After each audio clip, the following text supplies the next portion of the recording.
Well, welcome to this evening's Yakety Yak, which is hosted here in Perth by our supporters, Cause Chambers Westgarth, the major Australian legal firm. And tonight I think we have a very eminent guest, Andrew Forrest, who is of course the CEO of Fortescue Metals Group, but more than that is renowned for his commitment in the community sector. He is obviously passionate in that regard. He is a major entrepreneur. He's a very public figure. And best of all, from Yakety Yak's point of view, he's controversial. So to explore Andrew's life and his views, please welcome Peter Thompson, as always, as our interlocutor, and Andrew Forrest. So Andrew, welcome to Yakety Yak. And I believe you've just come in from mustering. You'll excuse the beer, I've got a dry, dusty throat from 4 days with the people of Alice Springs, the Pitnajara people, and about 3,000 head of cattle. What was your role? To get a very sore backside, riding a horse, tailing cattle. And you've literally flown in this afternoon from that. Oh yeah, well I had a good scrub, I hope you noticed. You don't look, you've turned out very well for the occasion. Last 4 nights in a swag, you need a very good scrub. In fact, I think I got a paint scraper and a chisel out. This photograph, which we have on the screen here, is you as a 7-year-old with Scotty Black. And I presume it's taken at your family station at Minderoo. It is, yeah.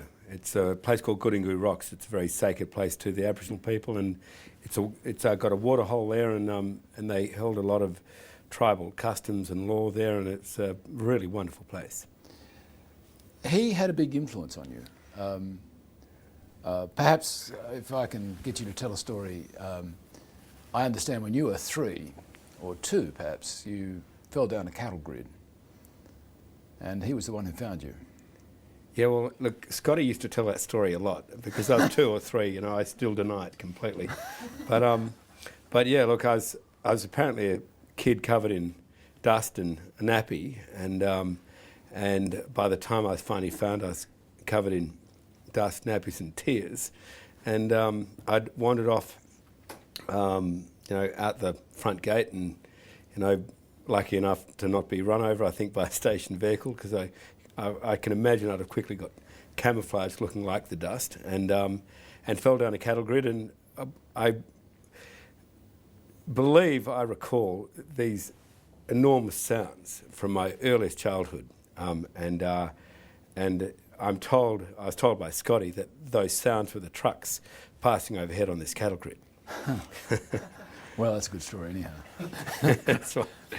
The family station, it had been in the forest's hands since the 1860s, hadn't it? Yeah, that's right. Yeah. And you were able, just a few years ago, to buy it back. So you were brought up there. I know there was a period when the family didn't have control, of course, but what did it mean for you being brought up in such a remote location? I was brought up in the city. I don't have much of a sense of what it must be like to be brought up in the vast outback of Western Australia. Well, look, I'm certainly envious of kids who grow up in the city, and I think they've got every reason to be envious of kids who grow up in the bush.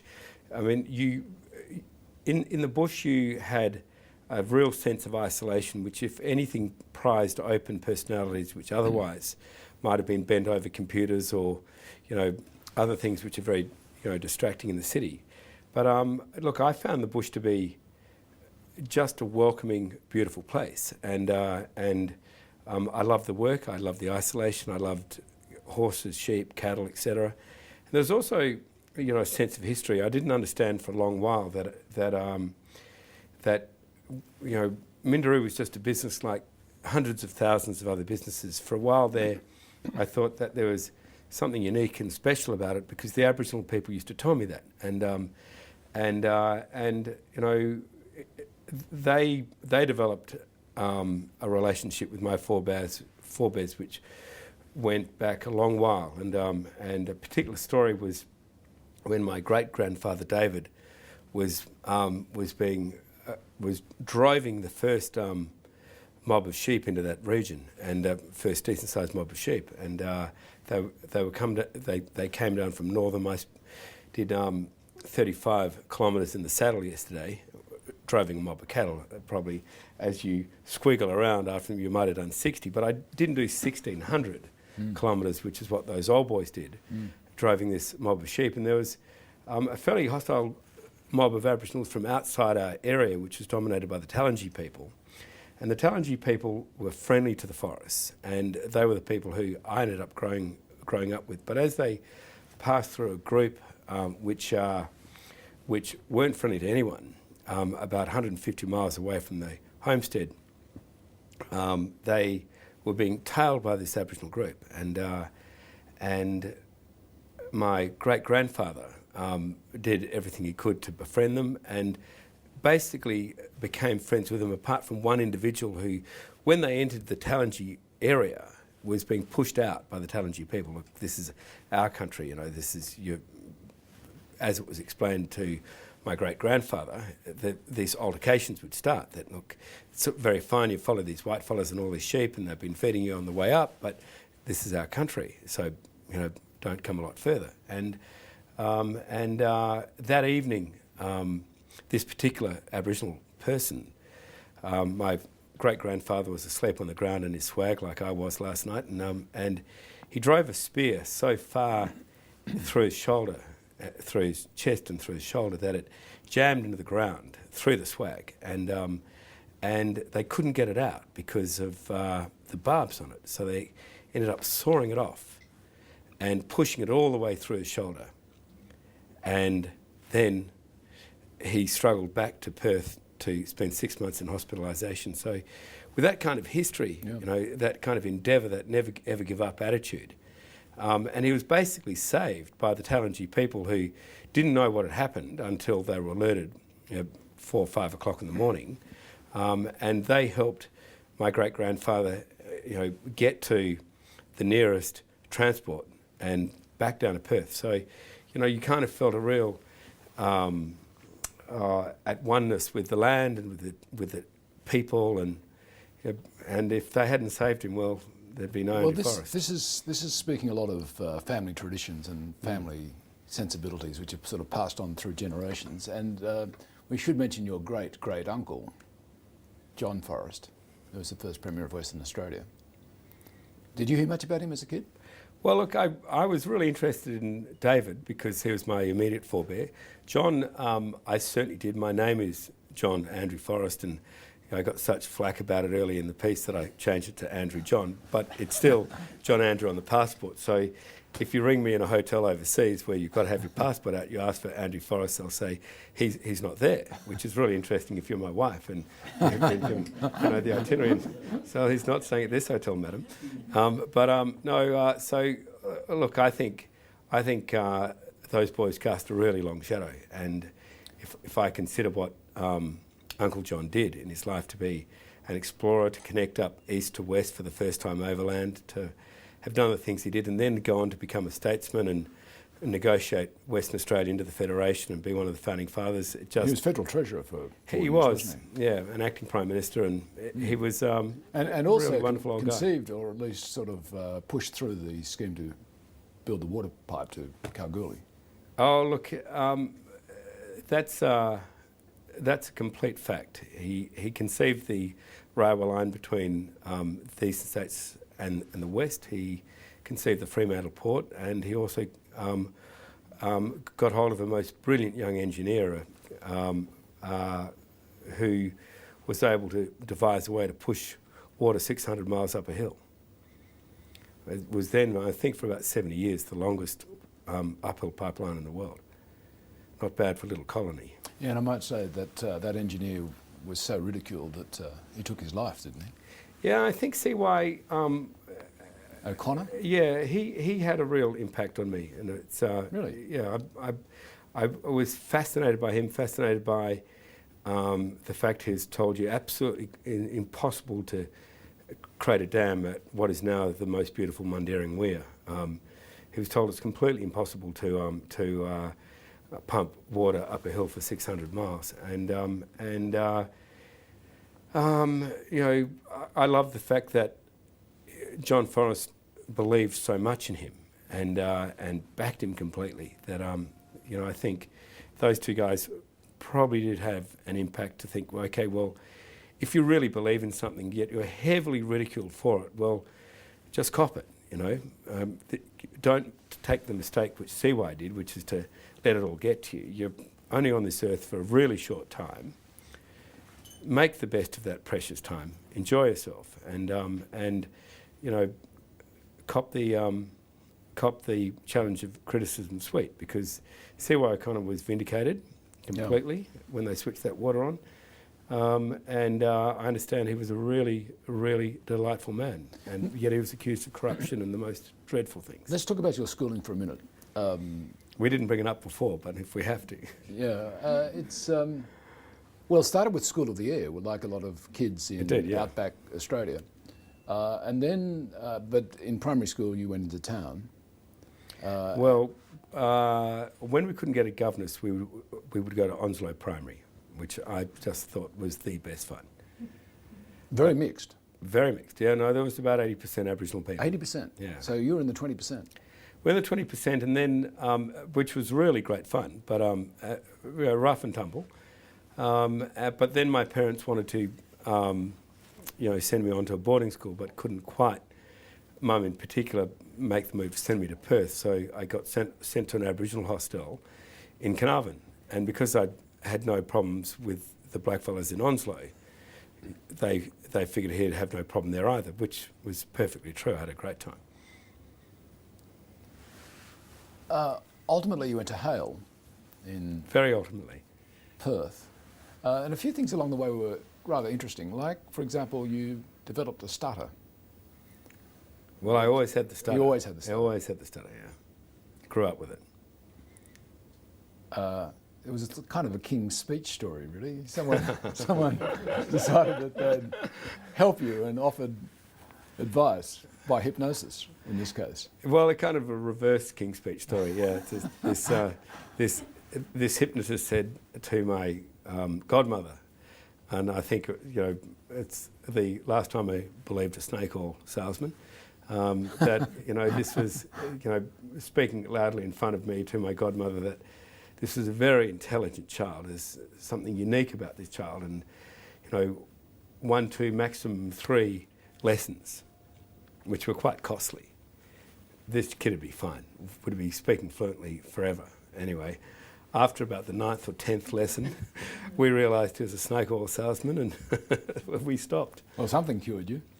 I think it was a bit of a crash or crash through attitude. It was just that I just cannot go on like this. I'd started to mature a little, as you do by 16, and 15 or 16, and I'd begun to be able to speak in patches normally, but not for long, and certainly not in front of a camera or in front of a teacher, or if I was asked a question in a classroom and I had to stand up to give it, well, I was toast. You know, I just couldn't do that. But I noticed on a footy field I could string a few words together in a hurry. Expletives. And it shan't be quoted. And so I thought, well, it's got to be psychological. So, you know, crash or crash through, and I enrolled in the House debating team. And that was a gladiatorial sport. That was where 3 kids from each house got up to debate an inane subject, and the lecture auditorium would be absolutely packed by kids of all shapes and sizes, waiting for the biggest embarrassment to occur of one of the speakers. And I'd never seen anything like it. I'd come from a much more civilised environment at Christchurch Grammar School, where such things never happened. And I went to 1 or 2 debates, and it just terrified me till my skin went whiter than my shirt. And then I thought, actually, I actually have to do that. I have to join the debating team and get up there and see if I can pull it off. When you finished school, what did you think? What did you expect of yourself? Look, I'd kind of been given the impression by Dad that you know, Minderoo would most likely go on a hands-on basis to my older brother, and David, and that was fine by me, and if I had a role, it would be of a more investor / accountant, financial advisory role. So, reading the tea leaves, it was like you'd better go and make your own way, son. And I think that was probably a very, very good thing. I went to university, did a degree, went back to the station. In politics and economics? Yeah, international politics and economics. Yeah. And then went back to the station for a year and came back down looking for a job. And you went into stockbroking? Well, I'd have gone into anything really. I just really, you didn't have a grand plan. No, well, look, it was a plan to be able to feed myself. So that was as grand as it got. To try and make a start somewhere, and it was, I think, just after or just before Bob Hawke got elected, and initially, and business confidence for whatever reason was really down at the time, and so I just cold called and wrote to broking houses and bankers and money markets and futures, just anywhere, and just to try and get some early experience, and eventually got a job by offering and agreeing to work for nothing for a period of time. And that's the answer, is it? That's what you should do. So that was accepted. That was probably all I was worth at the start too. And but then after 3 or 4 months, I was put on the books and back paid, and went on from there. And you saw the great mineral potential of Western Australia. Well, I don't know if it's so much that. It was that every chance I got, I still went back to the land, and just loved the bush, but knew that I had to carve out my own future. If ever I was going to be able to return to the bush, I had to be successful in the city, and so it was really about making a fist of it, so I could return. And if I wanted to make a fist of it in something I loved, it would be primary production. Something which made something which created something, as opposed to just acting as a middleman. And so I went for the mining sector, the general resources sector, the energy sector, and became an analyst, and really enjoyed it. Well, that led, and this is not the time or place to talk about these things, but it led to Anaconda and then ultimately Fortescue. What's been your, I think it's fair to say, what's been your genius in being able to start from virtually scratch with these organisations and build them? Well, I think that I wouldn't call it genius. That's an overly generous term. It's really something which I tell everyone at Fortescue, and with a lot less confidence. I used to tell people at Anaconda, now Minderoo Resources, is that if you have a vision or a belief or a goal, and it's true, it's proper, it's able to be held up and examined, and you know that whatever happens out of this, just going for it will in some way improve the lives of the people in it, hopefully broader than that, and may even be useful to the community at large. And if you can hold that up, and it can't be attacked, its logic can't be negated, then it is something which you should determine as one of those rare things you should never, ever give up on. And getting Anaconda Nickel going and establishing a laterite nickel industry in Australia, which is something I thought was, as the world was running out of sulphide nickel, but would never run out of demand for ever increasing in quality stainless steels and metals, where you would need nickel. Yet the traditional source of nickel was rapidly dying out. The analogy is true in the iron ore industry too. Then laterite nickel, being very abundant, and abundant in Australia but totally untapped, would have to be the future. So no matter how hard that was, you knew the truth was the world would need laterite nickel. And if you could crack that somehow, then it would be incredibly useful exercise. And it's if you can surround yourself with a team of people who share that absolute determination with you, that fundamental belief in the truth of what they're doing and the use of what they're achieving, then you create a very powerful force. It's that wonderful adage that never think that a few good people can't change the world. Indeed, it's the only thing which ever does. And that's how we drove Anaconda, with some effect, but how we drive Fortescue very effectively. And now you've turned and spent a lot of your time, half your time perhaps, working in the not-for-profit sector. What took you in that direction? Was it like there are some things on the surface that appear were significant? Going for a walk with Herb Elliott in Halls Creek one night. You'd met Herb Well Elliott. researched. You'd met Herb Elliott because of your involvement with the Athletics Association, yes, of Australia. Tell us about that night at Halls Creek. Unfortunately, the uniqueness of that night was that it was unique to me. Those nights happen right now still in many parts of Australia. They'll happen tonight.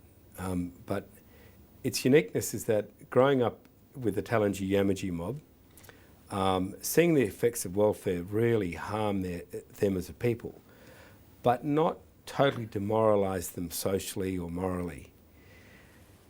I never expected what I found in Halls Creek, and you know, I spoke enough of the local language to get by at 3 o'clock in the morning, at 4 o'clock in the morning, when there was the remnants of what you'd very loosely call parties, but the parties weren't parties; they were gatherings of very drunken people, and there was a lot of violence around, particularly violence towards women, and the children were still milling around, and you know, I could ask these Gubba Jews what they were doing up, and they'd explain to you after trying to bribe you with whatever they could for a cigarette or, you know, etc. And you can imagine what a child will try and bribe an adult with. When you hear smoke for a poke, you know that you are dealing with the depths of depravity of a society which is completely broken. And I found it incredibly moving that the women would scream in a way that would pierce the night with such an indelible memory upon it that, you know, I still wake up cold and sweaty thinking about it. And it was just the awful violence which went on throughout that evening, all fueled by grog and what they call ganja, which is marijuana. And I was completely horrified. So, of course, I couldn't sleep. You know, I went to bed about 5:30. Couldn't sleep, and then got up at about 8:30, had breakfast with Herb and said, Herb, we're going to do something about this. You're a very well-known guy. And he said, Andrew, that's for you. And I said, well, what can I do? No one's ever heard of me. He said, no, this is for you. And then at 10 o'clock or 10:30 in the morning, I was up and about, you know, walking around just to see what had happened to those people. There's one old boy who got run over and had his leg clearly broken that the bones were showing. And he was left there. And I wanted to see, in fact, if he was still there. I tried to help him up and I got threatened away. So, you know, there's nothing you could do. I was threatened away with a broken bottle. And so, well, it's not a lot of help to anyone if I get my own throat cut. So in going back around, I came across these old boys who used to work up in the Pilbara, and or down in the Pilbara as they call it, and they were almost oblivious of what happened the night before. They'd slept off whatever they had, and they were on their way somewhere. And a couple of them even had the big ringers buckles, which, you know, I saw only this morning. They call the stockman ringers because they'd ring the cattle, and they'd have these buckles, and they'd be so proud of these buckles. I said, boys, whereabouts are you going? And they said, well, to the bottle shop, mate. I said, it's 10:30 in the morning. Yeah, but it opens in like 5 minutes. We've got to be there first. I said, well, can I come? He said, yeah, come along. And they bought as most powerful liquor which their money could buy, like flagons of port. And, you know, and I knew that the whole cycle was going to repeat itself. Just before we talk about the practical things in relation to your involvement, what about those kids that you were brought up with on Minderoo that you knew as a child? They're really wonderful kids. What became of them? I was with the Pitnejara people this morning in Central Australia, and I was speaking to this bloke was about my age and is an Aboriginal guy and had gone on to be a lawyer, and he looked me squarely in the face and he said, "I know where you grew up," and I said, "Yeah, I know where you grew up too. You grew up around here." He said, "Yeah, but I really know where you grew up." I said, "What do you mean?" He said, "Most of your friends are dead." And I was quite shocked, and I said, "That's correct. Why?" And he said, "Because most of my friends are dead too." And there's one fellow whose funeral really moved me, and basically meant that the ability for me to make a choice about what I'm doing was removed by this experience. I now have no choice. I must do what I'm doing, which is to try and remove the disparity through opportunity and responsibility, because we'll never do it with welfare for able-bodied and able-minded people. In fact, welfare will remove their able-bodied mind eventually. But it was this particular funeral in Karratha, and I was with my own little bloke, and it was for a fella called Ian Black, and Ian Black was the prize son, the son with all the get up and go, the flashing bright eyes and white teeth and overt personality and charm and intellect, and it's really in fact, I can't think of anything which I could do which he couldn't do considerably better. And I was at his funeral, and his sisters and his aunties explained to me what had happened to Ian over the intervening period, where I'd gone to university, got a job, stayed in touch with Ian a little bit, but eventually lost touch. And he just went the welfare cycle, and eventually died a premature death. And his own little bloke and mine got together, and they said, "Uncle," which is what I was called, and "Dad, what are you going to do about it? Ian's down there. His sisters are still, rubbing dirt from his grave into their eyes. What are you going to do about it?" You already had been doing things about it because you'd set up the Australian Children's Trust. Well, in a small way, I was probably just trying to hold back the tide, really. And what I now have learnt, and if I knew that the welfare lobby, the whole mentality of it, was as powerful and potentially as nasty as what I found it to be, then I might have reconsidered it, but I've only reconsidered it for a few seconds, to be truthful. The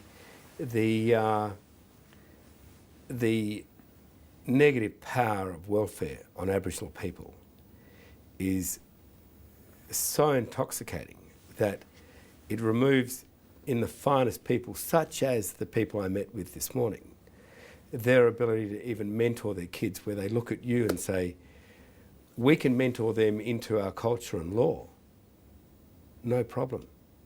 But who you grew up with and who I was, being these dear gentlemen, was a leader in culture and law and a leader in our stock camps and our communities. In fact, Iliwana, which is Scotty's name, Iliwana was your head stockman and overseer at Minderoo. He was typical of our people, where he was the boss.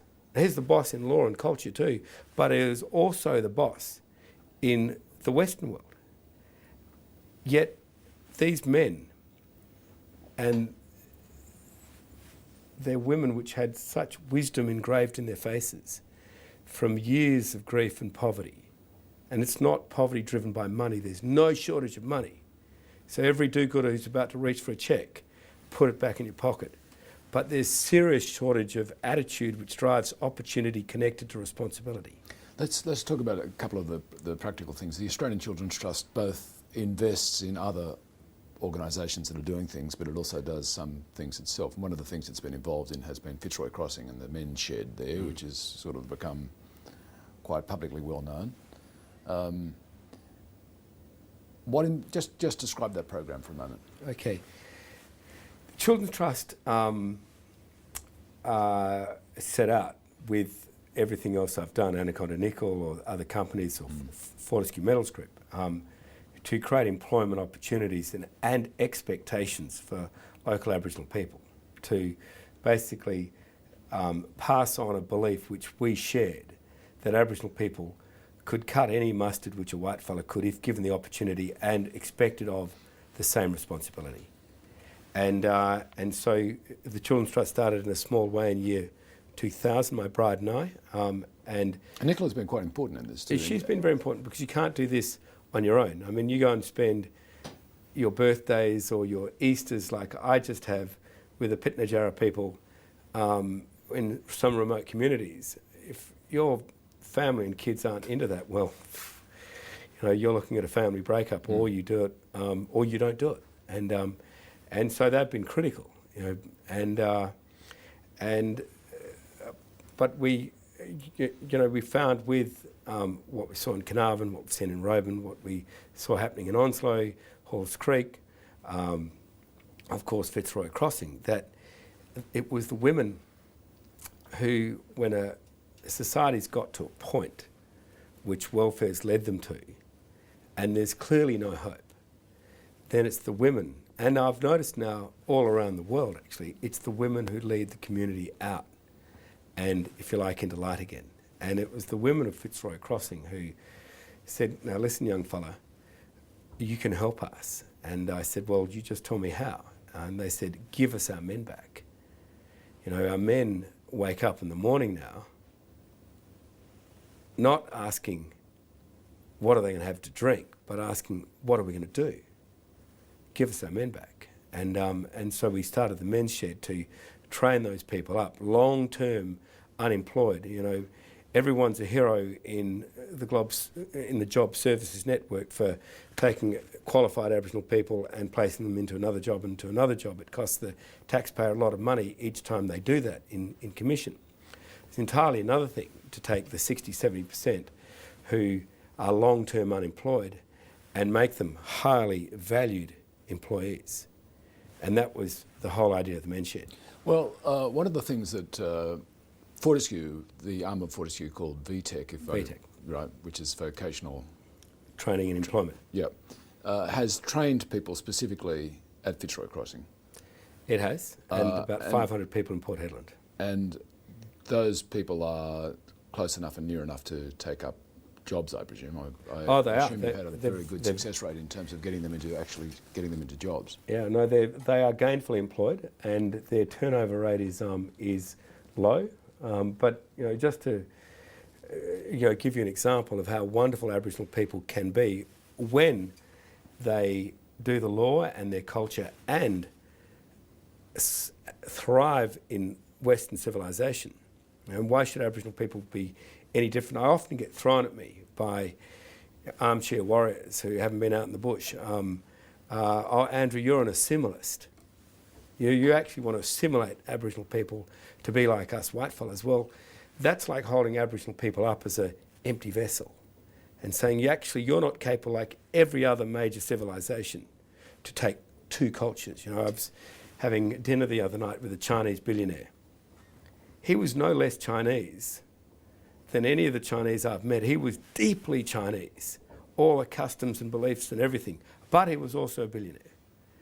Now, Aboriginal people are exactly the same, and people who accuse others when they're simply exercising a person's privilege and right to succeed in the Western world as well, they're actually dragging them down. Those people are suffering what Marcia Langton calls the noble savage syndrome, that there's a whole bunch of white Australia who would actually like to hold Aboriginal people up as something you'd see in a live museum, as opposed to wonderful, succeeding and aspiring people who can also guarantee the continuity of their own customs, traditions and culture. Let's talk about the Australian Employment Covenant. VTech, in a sense, is what Fortescue is doing, one arm of the Fortescue practical effort to sort of play its part in that employment covenant. If you call the heart and soul of Fortescue one arm, but we consider it something incredibly important. Right. The employment covenant, I don't want you to be defensive about it, but you know, there's sort of, you read the news and it says there are 4,200 jobs created. There were promised to be 50,000 after 2 years. that actually compared to the growth of Aboriginal employment in the previous 5 years, it's been faster than perhaps before, but pretty much not radically different from what happened in the 5 years before it began. What have you learned from it? How would you do it differently if you were embarking on such an enterprise again? Oh, look, I'm really glad you brought it up. The Employment Covenant set out to create 50,000 Aboriginal opportunities, and it put its target out there that's what it was going for. And it was a live target which everyone could shoot at. But it was to create those opportunities, create those covenants, to basically remove, this might sound terribly simplistic, but to remove a major plank from the attitudes of most Australians that Aboriginal people, and particularly the welfare proponents, that the reason why Aboriginal people must stay on welfare and we must lose generation after generation to the effects of welfare is that the Australian economy basically doesn't want to employ Aboriginal people. So we met with all these Indigenous leaders and the government and their leaders of the day and employers around Australia and said, we have to stop this. We have to stop this racism of low expectations, which we as Australians suffer of our First Australians, and First Australians, because of our own racism of low expectations, suffer of themselves. We have to break the nexus somehow. So we as employers of Australia have to get up and guarantee tens of thousands of Aboriginal people's jobs. From that point on, it is indeed the responsibility of both Aboriginal people and government to provide the training to step up and take the responsibility which goes with that opportunity. Now we're doing what we set out to do. The employment covenant's now sitting at 31,000. Yes, it's filled 4,000 or 5,000 jobs. I think that's absolutely amazing. It's a record in Australia's history. But that's not what it set out to do. It set out to simply prove for all time that Australians are not racist. We don't suffer the expectations of low expectations we may have in the past. But now there are guaranteed jobs available, and there is a reason why the billions of dollars which goes from the taxpayer into training without any jobs at the end of it, into keeping able-bodied and able-minded people in a subsistence form when there's great opportunities out there, why the end of their day is coming. What's lacking then in terms of stepping up to the plate? Why isn't the hopeful expectations of 2 years ago been fulfilled? I mean, well, it very much has been. I think 31,000, that's what the Employment Covenant was and is only about creating the opportunities. There was a 3-part agreement met, and that's what the Employment Covenant is about, signed by the Prime Minister, myself on behalf of employees, Noel Pearson on behalf of Aboriginal people, to say, with these opportunities, we will break that vicious cycle that there are no jobs. We'll create the jobs, and now we must create the environment to take the jobs. You're not going to do that in 2 years. If you did that in 2 years, you wouldn't have a disparity. We never set out to do that, Peter. We've actually got to be very, very clear on that. What we set out to achieve was that Australia, by its very actions, was not racist. We didn't suffer the racism of low expectations. We would guarantee tens of thousands of jobs, and we would create a demand-side pull out of the disparity. And we have done that. Now, of course, we need to provide the training into these guaranteed jobs. And that is much greater than one single company, one single individual. That must be now one single government. And the government has said, with its predecessor under Kevin Rudd, and I think under Prime Minister Gillard, speaking with her attitudes towards welfare, must step up to provide that training into this huge pool of guaranteed but unfilled jobs, and that's the opportunity. There's been a lot of criticism of the government not actually providing training places where they count or where they matter, and actually the government itself has not expanded its training programs. There's been criticism about the programs from Aboriginal communities saying, but people don't want to leave their lands and there aren't opportunities for training and jobs in the places they want to live, and the dislocation involved in moving sometimes large distances is great. If you look at the number 4,000 compared to the number of jobs pledged, there's a big gap there. And that's the opportunity. Warren Mundine said very publicly, you white fellas didn't invent walkabout. That would be us. Don't tell us we can't go find a job if there's a job available. We'll go and find it, but make the job available. But don't throw us in there like you've so often done and say, here's a job, you feel good about it, but here's an untrained Aboriginal person without the basic skills to not feel like a grade 6 in a grade 7 classroom at a new school. But with those fundamental skills where you feel like a grade 7 in a grade 7 classroom, but you're still at a new school, but you're equipped and you're confident that you're going to get by your first day, your first week and your first month, and then you're clear. And you know, I love that wisdom. You know, we now have created those opportunities. They're waiting to be filled. Government, and not just this government, remember we've had dozens of governments slowly taking the soft option of welfare. Till now it's a $22 billion industry annually. That it's so easy to write out a cheque, but it's so hard to create opportunity with responsibility. But I believe that this government is committed to meeting the objectives of the Employment Covenant when they've seen employers of 270 different companies from 17 different industries across Australia create 31,000 jobs. Yes, we are pushing as hard as we can towards 50,000, but 31,000 jobs, of which most are unfilled, says it all.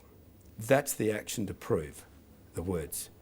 Now we must fill those jobs through providing trained people. Let's talk more broadly for a few minutes, and we won't go for much longer, but I read in the Financial Review today that the Premier of Western Australia is hinting that his budget will push more money towards the not-for-profit sector than ever before. There's criticism, particularly in the Aboriginal community, that the shift towards not-for-profits, in a sense, allows government to get off the hook.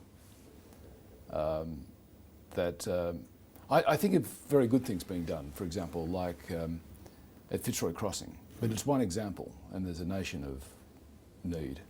And it's only governments that can actually mobilise those resources. Look, that's enormously true.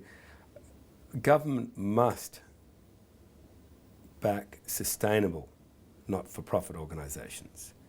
It can't do it to appease a conscience. If you do it to appease a conscience, if you throw money to get you through the next election into a welfare-driven industry which does not have an end game, then you will simply multiply the problem for the next generation.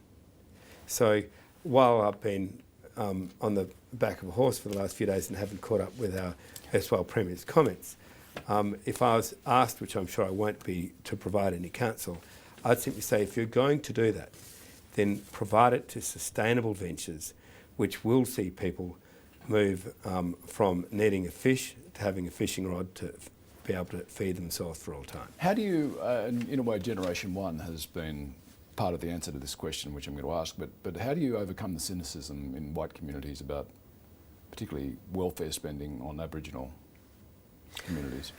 Well, that's what GenerationOne is all about. With now well over 100,000 members across Australia from all walks of life, it is about changing the attitudes of Australia to look beyond the disparity and say, actually, it can be solved. If at the very start of this interview, you're asking me about what it takes to start something from nothing and create something quite worthwhile. It takes that fundamental belief, that ever-determined belief in what is true and proper. And we know, I think every Australian, either totally consciously or at least in their subconscious, that the disparity need not exist in Australia. And if we know that, then we've taken an enormous step to say, right, if we know that disparity is a great social lie, it should not be with it, and we're going to replace it with a great social Australian truth.